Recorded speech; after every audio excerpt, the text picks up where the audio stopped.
بسم اللہ الرحمن الرحیم۔ السلام علیکم۔ جنت میں کتنے لوگ جائیں گے؟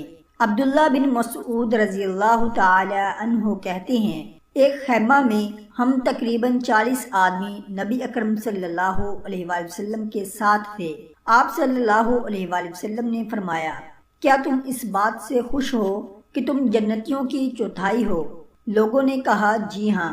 آپ صلی اللہ علیہ وآلہ وسلم نے فرمایا، کیا تم اس بات سے خوش ہو کہ تم جنتیوں کی تہائی رہو؟ لوگوں نے کہا جی ہاں۔ آپ صلی اللہ علیہ وآلہ وسلم نے فرمایا، کیا تم اس بات سے خوش ہو کہ تم جنتیوں کے آدھار ہو؟ جنت میں صرف مسلمان ہی جائے گا، اور مشرکین کے مقابلے میں تمہاری مثال ایسی ہے جیسے کالے بیل کے چمڑے پر سفید بال یا سرخ بیل کے چمڑے پر کالا بال۔ حضرت ابو سعید خدری رضی اللہ تعالی عنہ نے بیان کیا کہ نبی کریم صلی اللہ علیہ وآلہ وسلم نے فرمایا، اللہ تعالیٰ قیامت کے دن فرمائے گا، اے آدم۔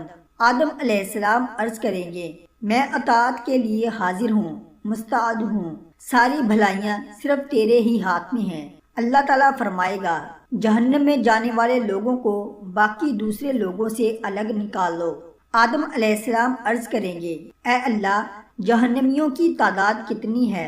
اللہ تعالیٰ فرمائے گا، ہر 1000 میں سے 999۔ اس وقت کی ہولناکی اور وحشت سے بچے بوڑھے ہو جائیں گے اور ہر حاملہ عورت اپنا حمل گرا دے گی۔ اس وقت تم خوف و دہشت سے لوگوں کو مدہوشی کے عالم میں دیکھو گے، حالانکہ وہ بے ہوش نہ ہوں گے، لیکن اللہ کا عذاب بڑا ہی سخت ہوگا۔ صحابہ کرام رضی اللہ تعالی عنہ نے عرض کیا، یا رسول اللہ صلی اللہ علیہ وآلہ وسلم، وہ ایک شخص ہم میں سے کون ہوگا؟ نبی کریم صلی اللہ علیہ وآلہ وسلم نے فرمایا کہ تمہیں بشارت ہو، وہ ایک آدمی تم میں سے ہوگا اور 1000 دوزخی یاجوج ماجوج کی قوم میں سے ہوں گے۔ پھر نبی کریم صلی اللہ علیہ وآلہ وسلم نے فرمایا، اس ذات کی قسم جس کے ہاتھ میں میری جان ہے، مجھے امید ہے کہ تم امت مسلم تمام جنت والوں کے 1/3 ہوگے۔ پھر ہم نے اللہ اکبر کہا تو آپ صلی اللہ علیہ وآلہ وسلم نے فرمایا کہ مجھے امید ہے کہ تم تمام جنت والوں کے آدھے ہوگے۔